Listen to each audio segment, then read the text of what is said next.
Hello students, आप सबका एक बार फिर से स्वागत है एमजी पॉलीटेक्निक के यूट्यूब चैनल पर। ये आपका कैड कैम का लेक्चर नंबर 6 है। Lecture number 6। ठीक है बच्चों, इससे पहले वाले लेक्चर्स में हमने क्या क्या पढ़ लिया था, क्या क्या चीज़ें हमने कवर कर ली थी, उसको थोड़ा सा रिकैप कर लेते हैं।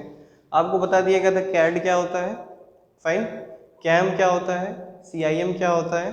इन तीनों का डेफिनेशन था, advantages as well as disadvantages. ये तीनों चीज़ें आपने कवर कर लिया था। कौन कौन सी चीज़? कैड, कैम और सीआईएम। ठीक है ना। इसमें जो भी चीज़ आपने एडवांटेजेस और डिसएडवांटेजेस के तौर पे पढ़ा था, तो ये था कि एक दूसरे के ऊपर कौन किसके ऊपर ज़्यादा एडवांटेजेबल है और किसका एडवांटेज ज़्यादा नहीं है। ठीक है। अब हम लोग क्या पढ़ेंगे कि अगर कोई कंपनी है, उस कंपनी में अगर कैड कैम के सहारे से काम हो रहा है, कोई भी डिज़ाइनिंग हो रही है, तो उसका ओवरऑल जो एडवांटेजेस होता है, जो रियल लाइफ में आपको देखने को मिलता है, वो क्या है, वो सारी चीज़ें आपको यहाँ पे कवर अप करनी है। ठीक है ना।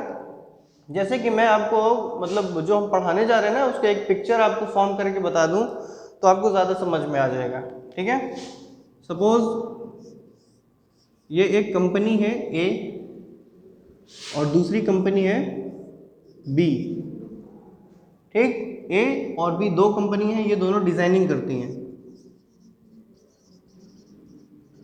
दोनों ही डिजाइनिंग प्रोडक्ट का करती हैं। फर्क इतना है कि कंपनी ए कैड और कैम के सहारे करती है, फाइन, और कंपनी बी भी डिजाइन करता है, लेकिन इसमें मैनुअल डिजाइनिंग होती है, मैनुअल डिजाइनिंग। तो कोई ना कोई एडवांटेजेस रहा होगा कैड कैम के ऊपर, तभी ये चीज़ जो है मार्केट में आई है। नहीं तो अगर मैनुअली सारी चीज़ें डिज़ाइन हो जाती बहुत आसानी से, तो कैड कैम की कोई ज़रूरत ही नहीं थी। फाइन। तो कैड कैम जो कंपनी कर रही है ए, ठीक है ना, तो ए कंपनी जो है वो बी कंपनी से किस तरह फ़ायदे में है, या ए कंपनी का बी कंपनी के ऊपर कितना ज़्यादा इफेक्ट पड़ता है, ये सारी चीज़ें आप एडवांटेजेस में कवर अप कर लेंगे।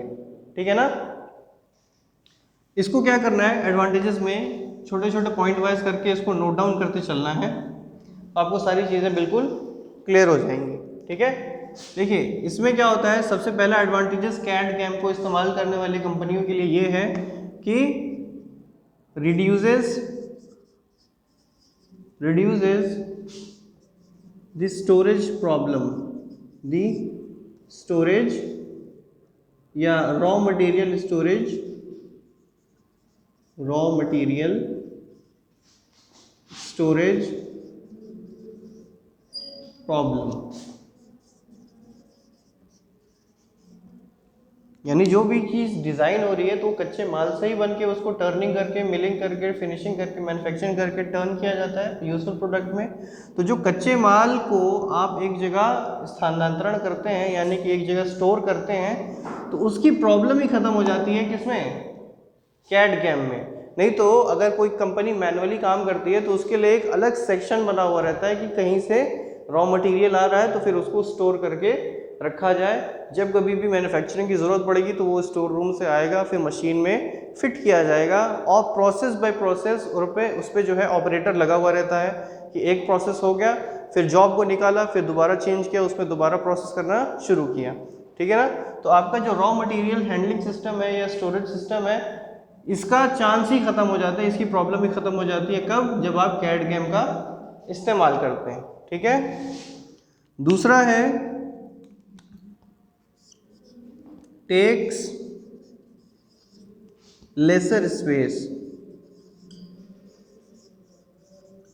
टेक्स लेसर स्पेस, यानी कि कैड कैम पर काम करने वाली कंपनियां जो हैं, अगर छोटी की छोटी भी कंपनियां हो तो भी कैड कैम का काम चल जाता है, क्योंकि कैड कैम जो है जनरली बनता किससे है? कंप्यूटर से ही तो कैड कैम प्लेटफॉर्म बनता है। और कंप्यूटर कितना से कितना बड़ा हो सकता है? आप एक बात को ज़्यादा सोचिए कि जैसे किसी हॉल में 10 लेथ मशीन रखी हुई हैं, तो जितना बड़ा उसका एरिया होगा, उस लेथ मशीन में हाँ, तो बच्चों मैं ये बता रहा था कि जैसे कोई भी लेथ मशीन है, जैसे कोई बड़े हॉल में आपने 10 से 12 लेथ मशीन रख दी, ठीक है ना, तो कितना बड़ा आपको हॉल बनाना पड़ेगा इसका अंदाज़ा लगाइए। और अगर किसी जगह पर आपको सिर्फ 10 से 12 कंप्यूटर्स रखने हैं जिससे आपको कैड के ऑपरेशन को अंजाम देना है, तो उसके लिए कितना स्पेस लगेगा। तो जाहिर सी बात है कंप्यूटर क्योंकि छोटा है बनिस्बत किसके, सीएनसी मशीन्स के और बड़ी बड़ी लेथ मशीन के, तो इसीलिए पूरे कैड कैम का एडवांटेजेस यही है कि इट टेक्स लेसर स्पेस, यानी कम स्पेस की, कम जगह की ज़रूरत होती है, थोड़ी जगह में भी काम हो जाएगा, ठीक है। उसके बाद reduces the cost of labour.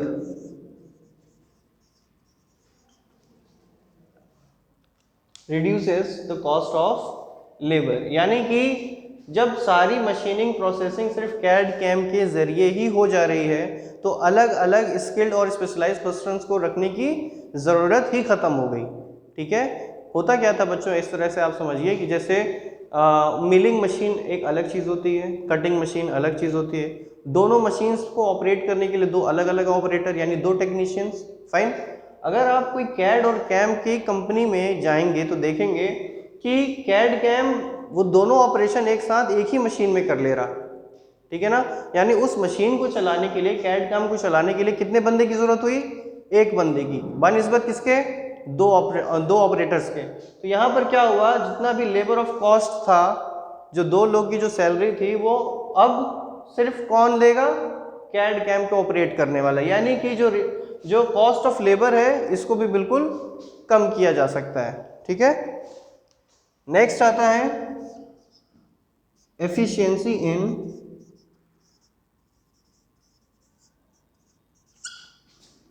Product production, यानी एफिशिएंसी इन प्रोडक्शन, ठीक है बच्चों।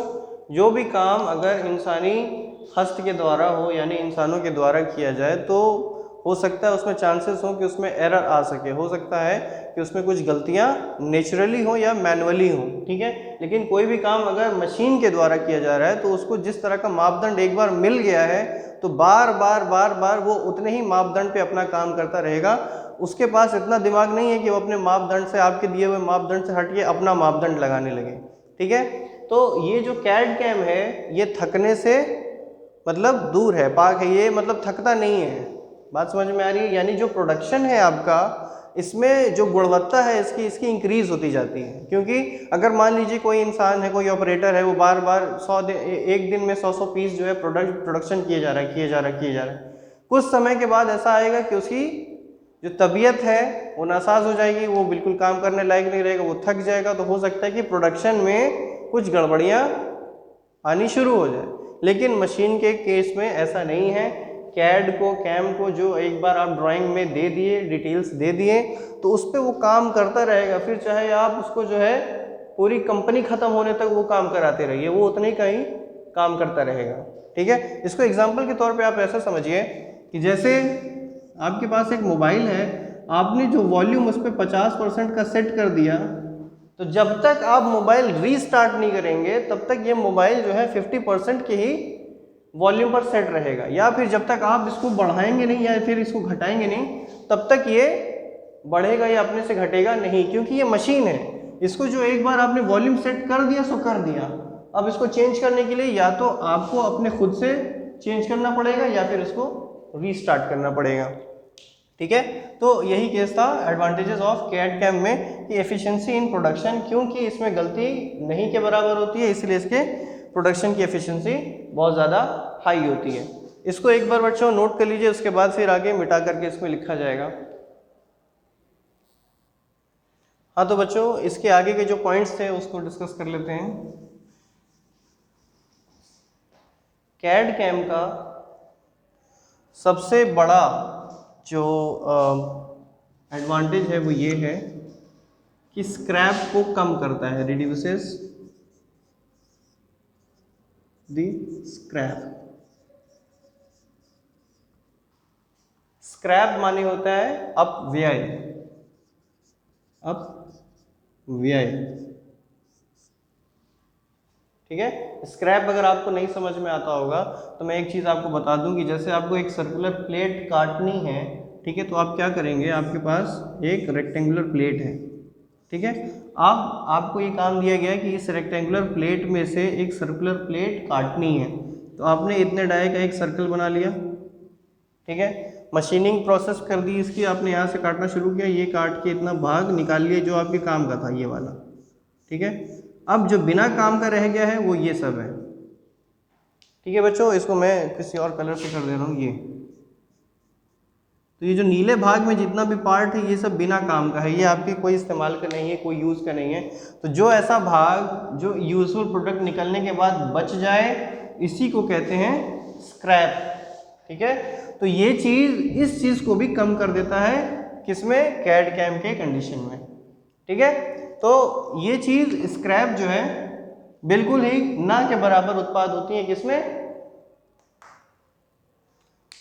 कैड कैम के कंडीशन में, ठीक है। आप लोग इसको देख लीजिएगा, कोई भी अगर स्पेलिंग मिस्टेक हो तो उसे अपने कॉमन सेंस से भी ठीक कर सकते हैं आप लोग। हर चीज़ बिल्कुल सही सही मिल जाए आपको तो फिर खैर बहरहाल इसको हम लोग सही कर लेते हैं, फाइन। उसके बाद है लास्ट वाला, flexibility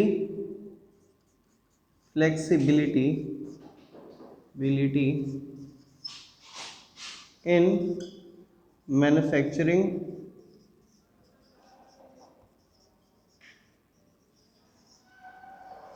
process. Flexibility in manufacturing process, ठीक है बच्चों। इसका मतलब क्या है कि जो भी मैन्युफैक्चरिंग प्रोसेस जब आप करते हैं कैड कैम के सहारे से, तो इसमें आपको लचीलापन मिलता है, यानी फ्लेक्सिबिलिटी मिलती है, मतलब बहुत ज़्यादा रिजिड प्रोसेस नहीं होता। ये कहने का मतलब ये है कि कुछ प्रोसेस ऐसे होते हैं जो लाइन बाय लाइन चलते रहते हैं, ठीक है, सीरियल वाइज बने हुए रहते हैं उनके खांचे, वो उन्हीं सीरियल से ही जब तक पास ना हो जाएं, ठीक है, ऑपरेट न कर लिए जाएं, तब तक वो पूरा प्रोडक्ट तैयार नहीं होता, ठीक है। जैसे कि मान लीजिए आपको एक स्टील बॉल बनानी है, स्टील की एक बॉल बनानी है, तो आप क्या करेंगे, एक बड़ा सा लोथड़ा लेंगे, फाइन, आपके पास एक मटेरियल होगा बहुत बड़ा स्टील का, उसमें से आप क्या करेंगे, एक डाया वाइज चारों तरफ से कट करना शुरू कर देंगे, ठीक है। जब आपने कटिंग करना शुरू कर दिया, फिर उसके बाद जो कटिंग करके जो आपके पास बॉल निकल के आया है, फिर ये क्या हुआ कि इसमें बहुत सारे हो सकते हैं कि आपके दाग और निशान पड़े हुए हों कटिंग के, तो आप इसमें कौन सा ऑपरेशन करते हैं, फिनिशिंग का, कि उसमें जितने भी एक्स्ट्रा मटेरियल्स हैं वो सब चीज़ें आप ट्रिम करते हुए चलते हैं, बिल्कुल फाइन सरफेस उसका तैयार हो जाता है। तो बॉल बनाने का जो एक मैंने रफ तरीका बताया ये था कि आपको बड़े से ब्लॉक में से छोटी सी डायमीटर का एक मतलब कि ओवरऑल सर्कुलर वे में रिवॉल्व करके काट लेना है। उसके बाद जो कटा हुआ भाग है जो यूज़फुल है आपका, उसको आपने मशीनिंग किया, यानी फिनिशिंग के लिए, ठीक है ना। तो पहले आपने कटिंग की, देन आपने क्या किया, मशीनिंग की, ठीक है। उसके बाद हो सकता है इसमें और भी कट्स बनाने हो, उसमें और भी कोई जो है मार्क लगाना हो, तो उसके लिए भी आप कटिंग करें। तो ये 3 प्रोसेस थे, 3 प्रोसेस के बाद जाके वो बॉल आपकी तैयार हुई, ठीक। लेकिन इसमें क्या है कैड कैम में कि ये 3 प्रोसेस आप अगर सीरियल से ना भी करना चाहें, एक के बाद तीसरी, तीसरी के बाद दूसरी, दूसरी के बाद तीसरी, चौथी, इस तरह से आप करें, यानी कि सीरियल वाइज को फॉलो ना करके रैंडम भी फॉलो कर सकते हैं, किसमें, कैड कैम में। तो इसी ही चीज़ को क्या कहते हैं, फ्लेक्सिबिलिटी इन मैन्युफैक्चरिंग प्रोसेस, यानी कि पहले जो 3 प्रोसेस लाइन से चल रहे थे उसको लाइन से फॉलो ना करते हुए आप रैंडमली कोई सा भी प्रोसेस एक साथ कर सकते हैं with the help of CAD CAM. तो बच्चों ये था एडवांटेजेस ओवरऑल ऑफ किसका, कैड कैम का, ठीक है। अब एडवांटेजेस ऑफ कैड कैम तो आपने पढ़ लिए 6 पॉइंट्स, ठीक है। इसके बाद जो आता है वो है कैरेक्टरिस्टिक्स ऑफ कैड कैम।